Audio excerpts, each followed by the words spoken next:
السلام عليكم، اهلا بيكم في قناة كراشيه كافيه. النهاردة هنشوف طريقة عمل قبعة للشمس او شابو للبحر. وعلى فكرة هو طالع موضة جدا السنة دي، وانا هنا عملته بمقاس كبير. بس طبعا زي كل فيديوهات الطواقي اللي قدمتها قبل كده، احنا نقدر ان احنا نعمله باي مقاس ولاي سن على حسب مقاس محيط الرأس، زي ما شفنا قبل كده في فيديو أساسيات الطاقية. وكمان هنشوف ازاي ان احنا ممكن نعمله بحيث ان هو يبقى طاقية عادية خالص زي ما شفنا في الصور اللي في مقدمة الفيديو، وازاي بعد كده نقدر ان احنا نحوله لشابو. فانت تقدري ان انت تتحكمي في الشكل النهائي على حسب ما انت عاوزة. فتعالوا نبدأ مع بعض ونشوف الطريقة. عشان اعمل الشابو انا هستخدم خيوط اسمها روزيتي ناتشر كاتون، وهي 100% قطن طبيعي. ولو عايزين تعرفوا معلومات اكتر عن الخيط ده وعن سعره وعن رأيي فيه، هكتب لكم معلومات عنه على صفحة القناة على الفيس والانستجرام، وكمان تحت الفيديو في الديسكريبشن بوكس. وهنا المفروض ان انا اشتغل بيه على ابرة كراشيه مقاس 5 مليمتر، بس انا هستخدم ابرة كراشيه مقاس 3 مليمتر لانه عاوزة الغرز تبقى متماسكة اكتر. طبعا كالمعتاد احنا مش لازم ان احنا نلتزم بنفس الخيط ولا مقاس الابرة اللي انا بشتغل بيه. اشتغلوا باي خيوط قطن متوفرة عندكم واستخدموا معاها ابرة الكراشيه اللي تتوافق مع سمك الخيط. كمان هنحتاج سلك نحاس، وده بتلاقوه موجود عند محلات مستلزمات الاكسسوارز، بتعمل منه خواتم وحاجات زي كده. ونحاول نختار منه السمك اللي هو الرفيع او المتوسط، لانه في منه اكتر من سمك وفي نوع صلب. فنحاول انه نختار السمك اللي هو يبقى سهل ان احنا نتحكم فيه ونشكله بايدينا زي ما احنا شايفين كده. كمان في حاجة تانية كنت بستعملها زمان، حاجة اسمها سلك جيبونة. ده اللي هو بيتعمل بيه، بتثبت بيه الجيبونة اللي بتتعمل في فساتين الافراح والحاجات دي، وهو اصلا المفروض ان هو بيتعمل منه الشابوهات. بس انا منصحش بيه لانه من النوع اللي هو يعني بيتلولو مع الطاقية، بتضطري ان انتي كل شوية لازم تعدليه. كمان بيفضل ثابت، فمش بتعرفي ان انتي تتحكمي فيه او تدي للشابو الشكل المطلوب. بعكس السلك النحاس بتقدري ان انتي ممكن ترفعي الشابو او تنزليه، فبتقدري ان انتي تتحكمي فيه بسهولة. اول حاجة هنبدأ بيها هنشتغل 5 سلاسل، 1 2 3 4 5، وهنقفلهم بغرزة منزلقة. فهروح بالإبرة عند أول سلسلة بدأت بيها وهدخل في الحلقة الأمامية، بحيث إنه هيبقى في حلقة واحدة تحت الإبرة وحلقتين على الإبرة من فوق، وهسحب الخيط وهطلع بيه من نفس المكان، وهطلع بيه كمان من الحلقة اللي على الإبرة. بعد كده هرتفع بثلاث سلاسل وهحسبهم عمود بلفة كده، 1 2 3، وهبدأ اشتغل جوه الحلقة وهزود عليهم كمان 11 غرزة عمود بلفة. فهعد ده كده اول عمود، ده 1 وبعدين 2 3، وهكمل لغاية ما يبقى عندي 12 غرزة عمود. دلوقتي انا بقى عندي 12 غرزة عمود بلفة بما فيهم اول 3 سلاسل ارتفعت بيهم، وهبدأ ان انا اشد الخيط اللي ورا عشان نضيق الفراغ زي ما اتعلمنا قبل كده.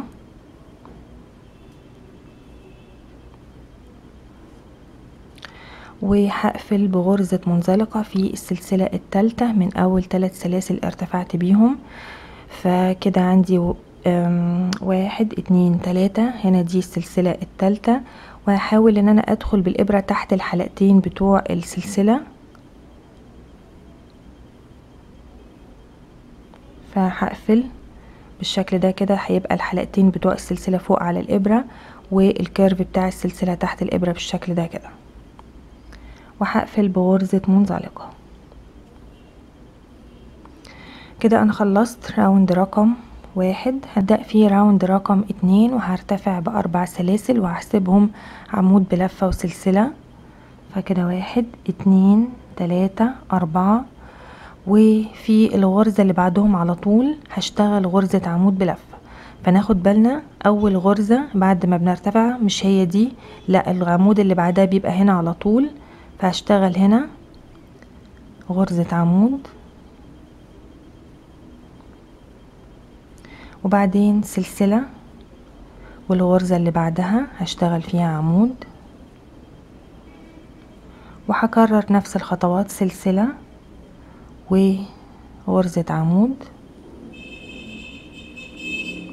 وسلسلة وغرزة عمود في الغرزة اللي بعدها، وهكرر نفس الخطوات لغاية نهاية الدور.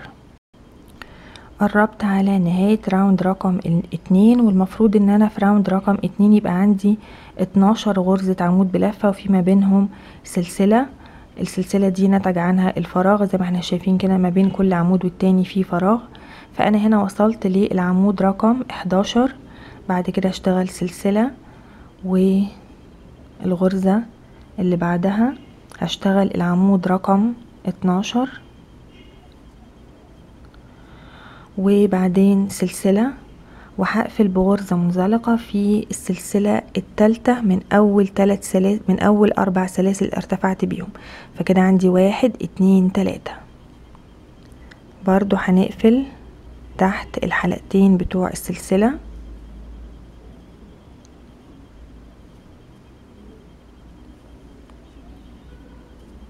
وعشان برضو نتأكد ان احنا شغلنا صح لازم نتأكد ان احنا في راوند 2 عندنا 12 غرزة عمود وما بين كل عمود والتاني فراغ اللي هو الناتج عن السلسلة.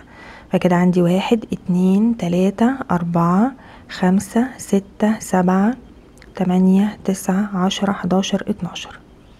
بعد كده هبدأ اشتغل في راوند رقم 3 وهرتفع ب3 سلاسل 1 2 3 وهحسبهم عمود لان هما بيحلوا مكان العمود اللي تحتهم على طول في الدور اللي قبليه. وهبدأ ان انا اشتغل تزايد، ففي نفس المكان اللي انا قفلت فيه بغرزة منزلقة وارتفعت فيه بسلسلة هشتغل كمان غرزة عمود.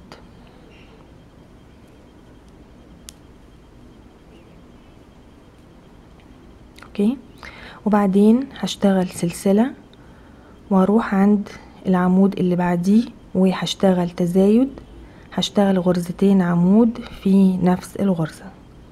كده 1 وفي نفس الغرزة العمود التاني. اوكي، وهكرر نفس الخطوات. هشتغل سلسلة وهروح عند العمود اللي بعديه واشتغل فيه تزايد،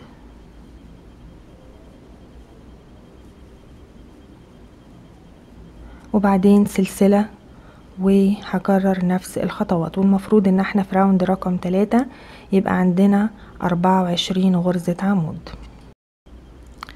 وصلت لنهاية راوند رقم 3، وزي ما قلت برضو عشان نتأكد ان احنا ماشيين صح لازم في الادوار الاولانية نعد الغرز بتاعتنا عشان نتأكد ان احنا الاساس الغرز بتاعنا صح. فانا هنا في عندي 24 غرزة عمود عبارة عن عمودين ما بينهم فراغ، عمودين ما بينهم فراغ، وهكذا. فانا هنا في عندي العمود رقم 23 و24. وصلت لنهاية الراوند وهشتغل سلسلة وهقفل بغرزة منزلقة في السلسلة الثالثة من اول 3 سلاسل ارتفعت بيهم، وهدخل بالابرة تحت الحلقتين بتوع السلسلة وهقفل بمنزلقة.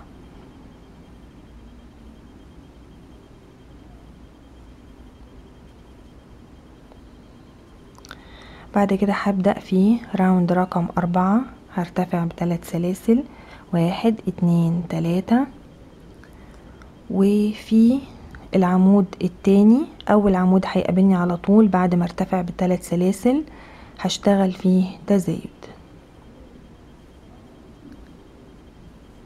فده اول عمود وفي نفس الغرزة العمود التاني،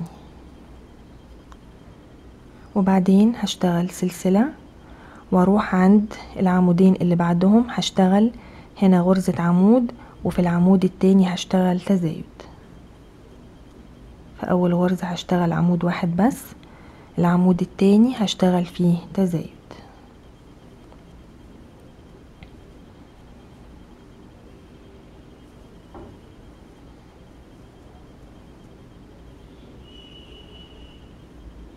اوكي، وبعدين سلسلة واروح عند العمودين اللي بعدهم واكرر فيه نفس الخطوات. هشتغل في اول عمود غرزة واحدة بس، والعمود اللي بعديه تزايد،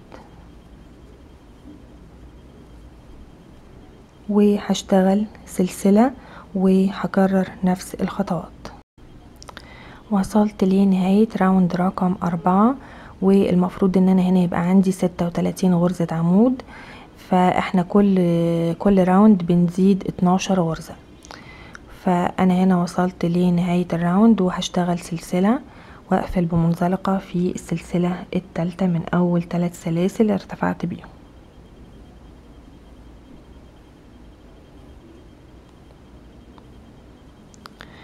دلوقتي زي ما احنا ملاحظين كده ان احنا في الاول كان عندنا غرزة عمود واحدة، وفي الدور اللي بعديه زودناهم بقى 2 غرزة عمود، والدور اللي بعديه بقوا 3، فالدور اللي بعديه هيبقوا 4، واللي بعديه هيبقوا 5، وهكذا. فهبدأ اشتغل في راوند رقم 5 وارتفع ب3 سلاسل.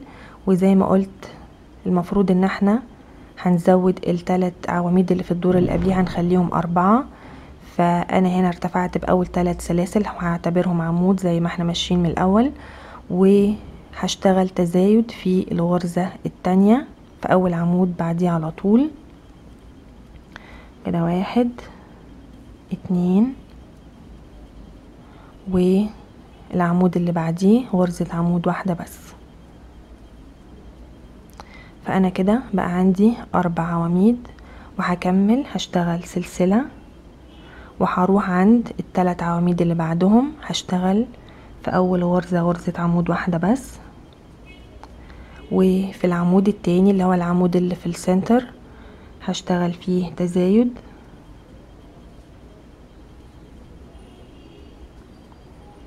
والعمود التالت هشتغل فيه غرزة واحدة بس.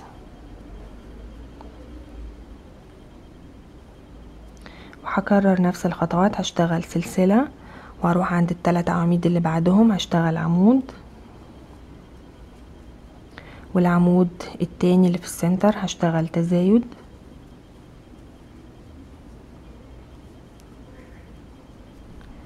والعمود الرابع. كده بقى عندي 4 عواميد، وهشتغل سلسلة واكرر نفس الخطوات. دلوقتي انا بعد ما خلصت راوند رقم 5 بدأت الدايرة تبان معايا وحجمها يزيد. فلو انا بعمل الطاقية دي لمقاسات صغيرة، من هنا هبدأ اقيس قطر الدايرة واشوف وصلت لفين واحسب محيط الرأس. وانا عارفة انه في ناس كتير بتتلخبط في طريقة حساب محيط الرأس وشايفينها صعبة ومش مفهومة، مع انها سهلة جدا، بس انا برضو هسهلها اكتر عن طريق ان احنا ممكن نكتفي بس بمقياس قطر الدايرة. فانا هنا هبدأ اقيس قطر الدايرة واشوف المقاس وصل لكام بالظبط. فانا هنا القطر الدايرة وصل معايا لحوالي 10.5 سنتي.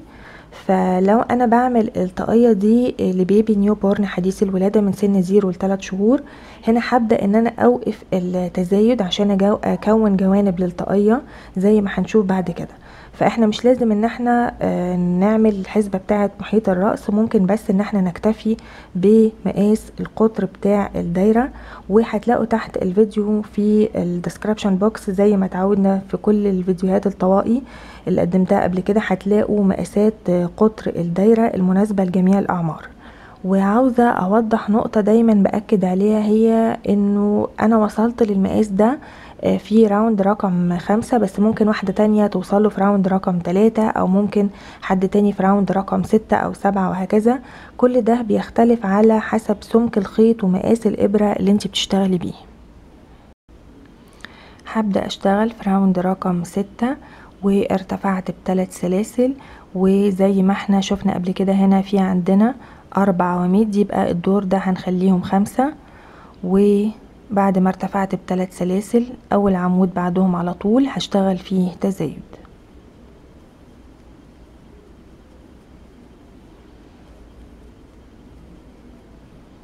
وبعدين العمود اللي بعديه غرزة واحدة، والعمود اللي بعديه. كده بقى عندي 5 عواميد. بعد كده هشتغل سلسلة واروح على ال4 عواميد اللي بعدهم، هشتغل في اول غرزة غرزة عمود واحدة بس، وفي العمود التاني هشتغل تزايد،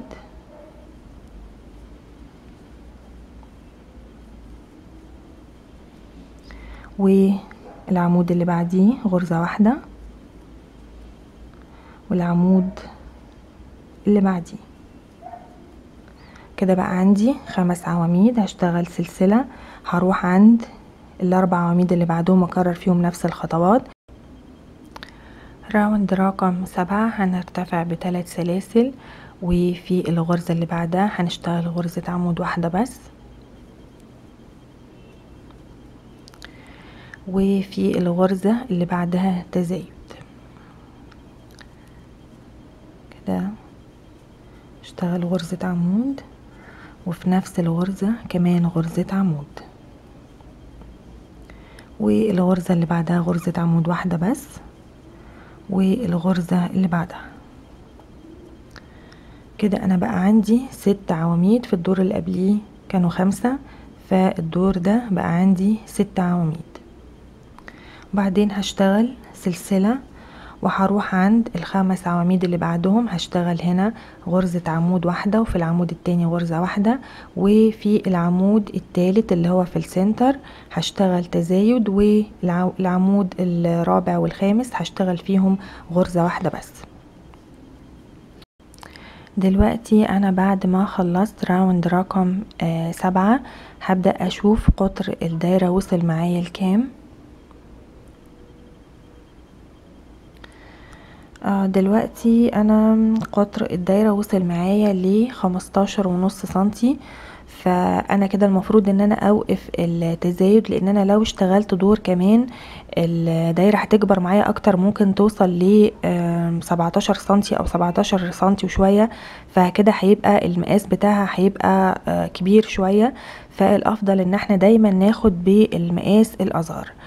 فانا كده هبدأ ان انا اوقف التزايد، ودلوقتي هبدأ ان انا اشوف اخر عدد من العواميد وصلت له، وهشتغل نفس العدد بالظبط. فانا هنا زي ما اشتغلنا مع بعض اخر حاجة وصلت لها ان احنا فضل عندنا 6 عواميد. هنا في الراوند ده عندنا عبارة عن 6 عواميد ما بينهم فراغ و6 عواميد وهكذا. فدلوقتي انا عشان اوقف التزايد هشتغل في كل غرزة عمود واحدة بس من غير اي تزايد خالص. فهرتفع ب3 سلاسل وهحسبهم عمود لان هما بيحلوا مكان العمود اللي في الدور اللي قبليه، وهشتغل في العواميد اللي بعديه. في اول غرزة عمود هشتغل غرزة واحدة بس، والعمود اللي بعديه. كده بقى عندي 3 عواميد، العمود الرابع والخامس والسادس. زي ما احنا شايفين كده ما عملتش تزايد خالص. وبعدين هشتغل سلسلة وهروح عند ال6 عواميد اللي بعدهم، هشتغل في كل عمود غرزة واحدة بس.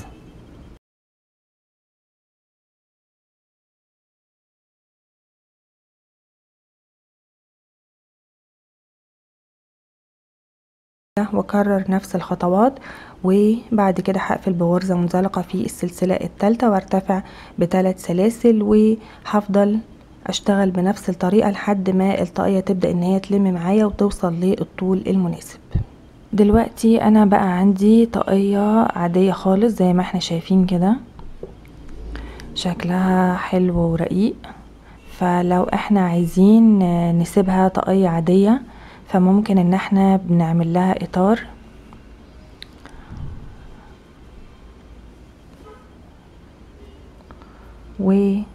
وبنرتفع بسلسلة واحدة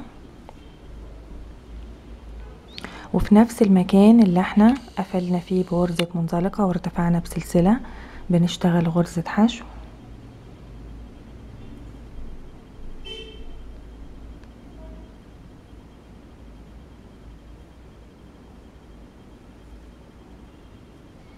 ودي بتحل مكان اول عمود في ال6 عواميد، وبعدين العمود التاني والتالت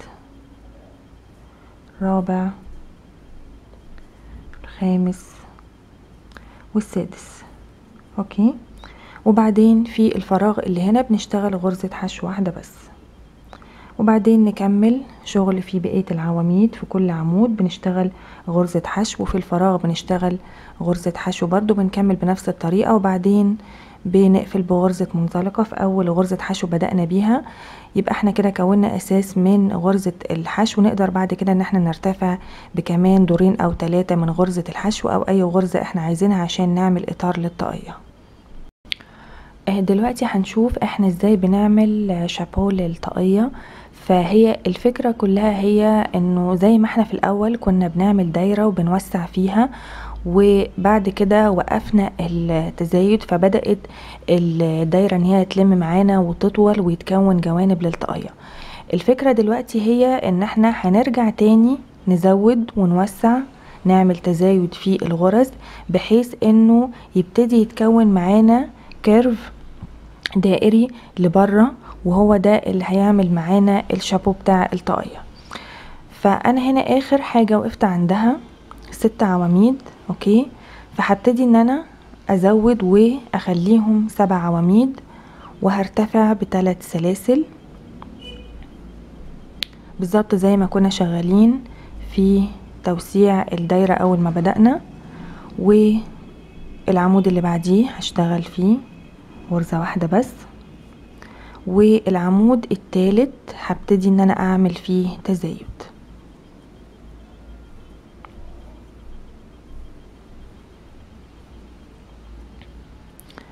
واكمل ال3 عواميد اللي فاضلين.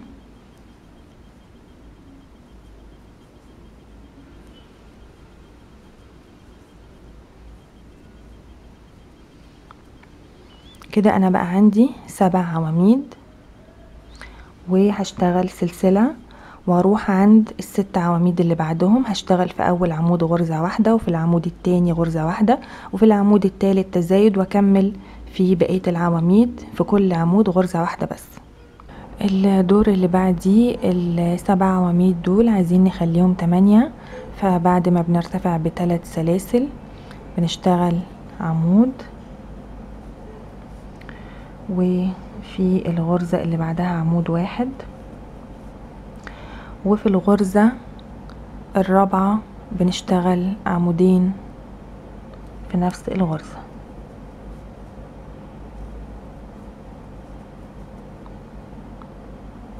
وبنكمل عادي.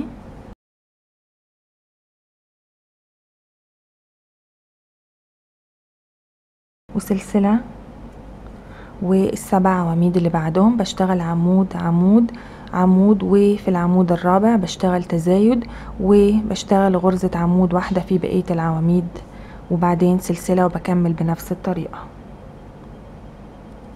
الدور اللي بعديه ال8 عواميد دول عايزين نخليهم 9، فهنشتغل تزايد في العمود الرابع. فبعد ما بنرتفع ب3 سلاسل بشتغل عمود،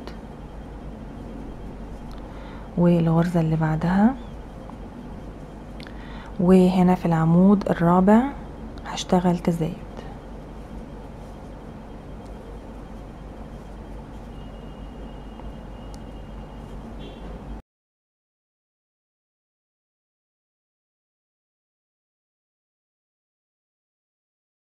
كده بقى عندنا 9 عواميد، وبعدين سلسلة، وهنا برضو هكرر نفس الخطوات. هشتغل عمود عمود وعمود، وفي الغرزة الرابعة او في العمود الرابع هشتغل تزايد، واكمل لغاية ما يبقى عندي 9 عواميد، وبعدين سلسلة، ونكرر نفس الخطوات.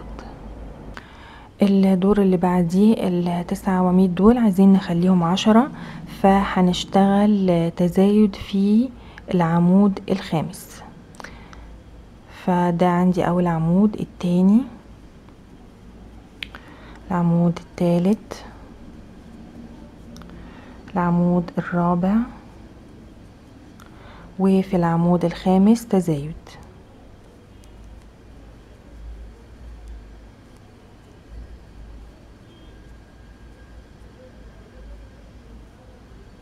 وأكمل.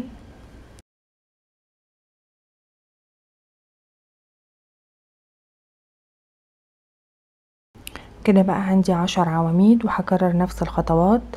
هشتغل تزايد في العمود الخامس. دلوقتي زي ما احنا شايفين كده الطاقية بدأت ان هي تاخد الكيرف بتاع الشابو. طبعا انا لسه هزود اكتر من كده، وهمشي بنفس البروسيس اللي احنا شغالين بيها. فدلوقتي انا اخر حاجة وقفت عندها 10 عواميد، وعملت تزايد في العمود الخامس. الدور اللي بعديه هيبقوا 11 عمود، والتزايد هيبقى برضو في العمود الخامس. الدور اللي بعديه هيبقوا 12 عمود، والتزايد هيبقى في العمود السادس. الدور اللي بعديه هيبقوا 13 عمود، والتزايد هيبقى برضو في العمود السادس. وهكمل بنفس الطريقة لحد ما الشابو يوصل معايا للشكل المناسب. دلوقتي انا اخر حاجة وصلت لها ان انا اشتغلت 13 غرزة عمود، والتزايد كان في العمود السادس. بعد كده زودتهم وخليتهم 14 غرزة عمود، والتزايد كان في العمود السابع. دلوقتي خلاص انا اكتفيت بالشكل اللي انا عاوزاه للشابو، وهبدأ اشتغل الدور الاخير عشان اركب السلك. والدور الاخير ده برضو هيبقى فيه تزايد في ال 14 عمود دول، هخليهم 15 عمود، والتزايد هيبقى برضو في العمود السابع. بس هشتغل الدور ده بغرزة الحشو. فهبدأ ارتفع بسلسلة واحدة، وبعدين هجيب السلك. اوكي، والخيط اللي انا بشتغل بيه هيبقى فوق كده، وهحط السلك بالشكل ده كده، هيبقى قدام الشغل بالظبط. وهسيب منه هنا مسافة عشان السلك ما يفلتش مني وانا بشتغل. في نفس المكان اللي انا قفلت فيه بمنزلقة وارتفعت بسلسلة، هشتغل هنا غرزة حشو، وهاخد برضو معايا كمان السلك هيبقى هو كمان فوق الابرة، وهشتغل فوقيه بالشكل ده كده.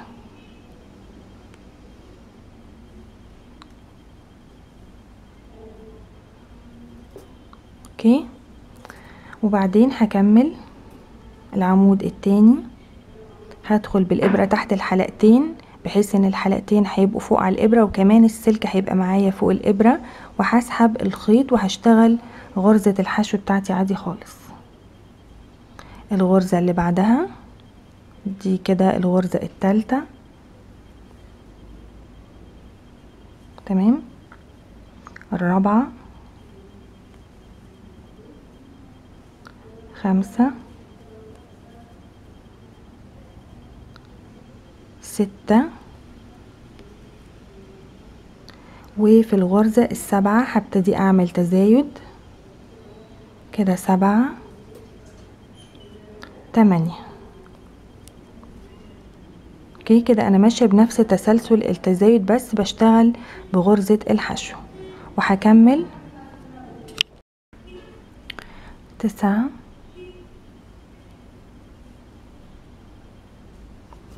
10،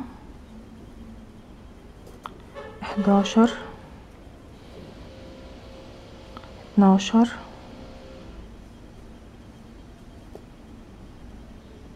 زي ما احنا شايفين كده انا بدخل تحت الحلقتين، بيبقى الحلقتين فوق على الابرة، وكمان السلك كده 13، 14، 15. تمام، وناخد بالنا انه السلك نحاول ان احنا نتنيه كده عشان ما يفلتش مننا واحنا بنشتغل. دلوقتي هنا في الفراغ هشتغل غرزة حشو واحدة بس،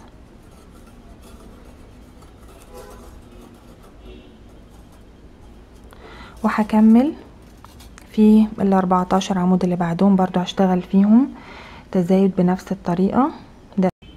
دلوقتي انا قربت على نهاية الدور وفاضل لي حوالي 5 أو 6 غرز، بس هبدأ من هنا ان انا اقص السلك، وناخد بالنا انه السلك احنا مش بنقصه خالص، يعني بنفضل شغالين على الطول بتاع السلك، واحنا هنحتاج حوالي من متر لمتر ونص تقريبا، ومش بنقص الزيادة من السلك غير زي ما احنا شايفين كده لما نقرب نوصل لنهاية الدور. فانا هساوي السلك كده،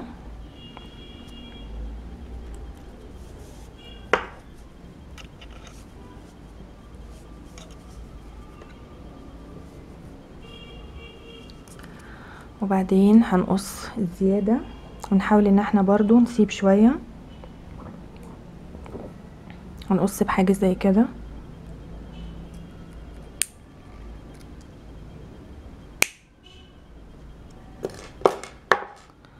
وبعدين عشان السلك طبعا يفضل ثابت وما يفكش بنحاول ان احنا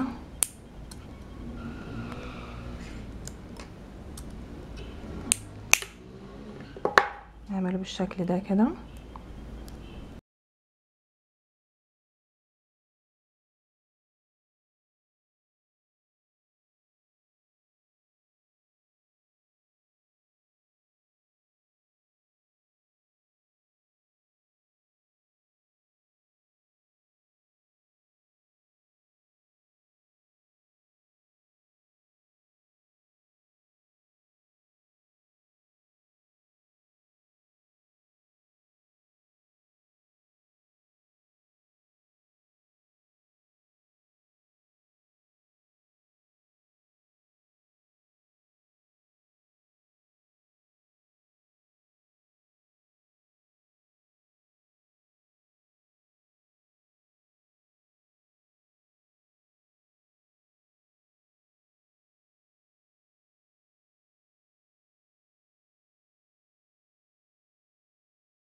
وهي وصلت لنهاية الدور، بشتغل غرزة حشو في الفراغ، وبعد كده بقفل بغرزة منزلقة في اول غرزة حشو بدأت بيها. هنا عندي السلسلة اللي ارتفعت بيها، فبقفل في اول غرزة حشو.